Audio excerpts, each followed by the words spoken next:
今日一人出去睇樓，我要帶你睇下我眼中嘅白石角係點嘅，因為好多人都覺得白石角好唔方便。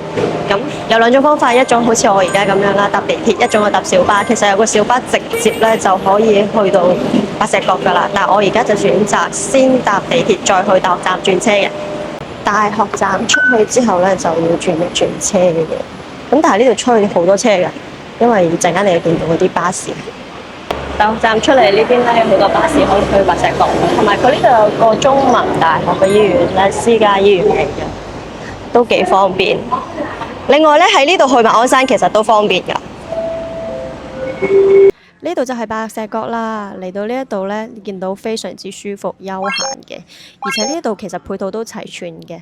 喺啲咁悠閒嘅環境底下，帶小朋友玩又好，放狗又好，同埋呢一度嘅住客質素好高，因為最近呢都好多新樓落成，宏匯啦、日龍灣8啦、浪淘啦等等。我轉頭就帶你睇睇周邊有啲咩設施，以及附近嘅樓價。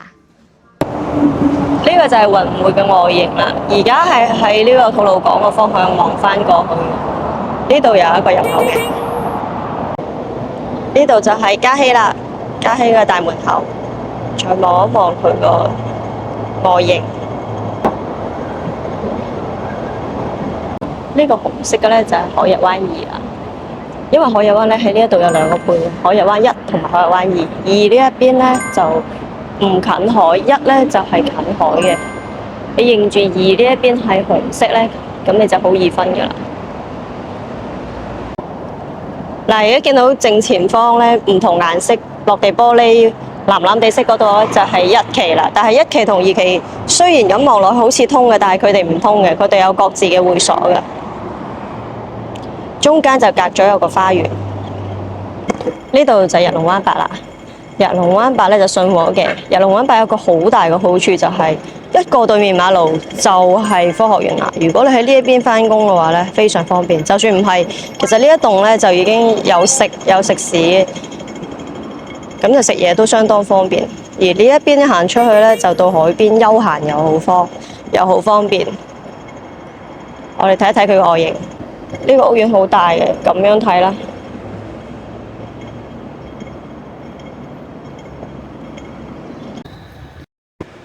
唔知仲以為係會所，其實唔係。呢度佢哋好似叫17W，就喺日龍灣8嘅隔離嘅啫，隔離嗰座。好多休閒啊、休憩嘅地方，亦都有好多食肆。呢個17W 呢一邊咧，其實咧，我覺得佢係比好多商場更加超前，因為佢除咗即係有嘢食之外咧，佢啲空間係做到好闊㗎，唔係你嗰啲好窄啊，坐都冇位坐，企冇位企嘅。一嚟呢度人流唔多啦，二嚟咁樣嘅設計咧，真係好悠閒嘅感覺。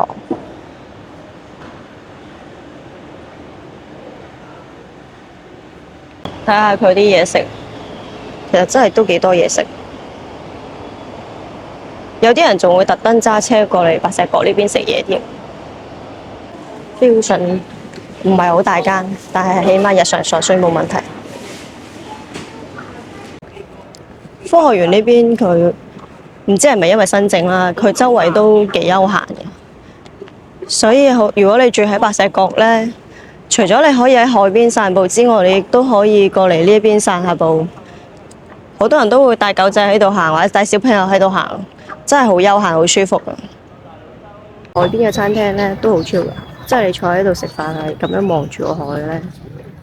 天氣好似而家咁樣啱啱好啦，又唔係又冇落雨，又冇太陽，坐喺度咧就可以靜靜地發下呆，慢活一下啦。而家見到嘅就係前排嘅海景單位，即係半新樓嚟講，呢度有兩個屋苑嘅。一個咧就係嗰邊右手邊啲嘅，就海逸灣1期。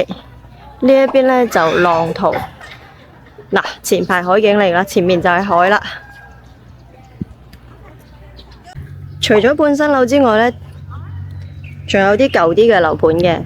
呢一個咧就係日龍灣啦，仲有一個就遠少少嘅，仲有個天賦海灣。天賦海灣就大啲，有3期嘅。呢兩個屋苑差唔多年紀，爭2-3年嘅啫。即係2012啊到2015年嘅樓盤，日龍灣後生少少，2015。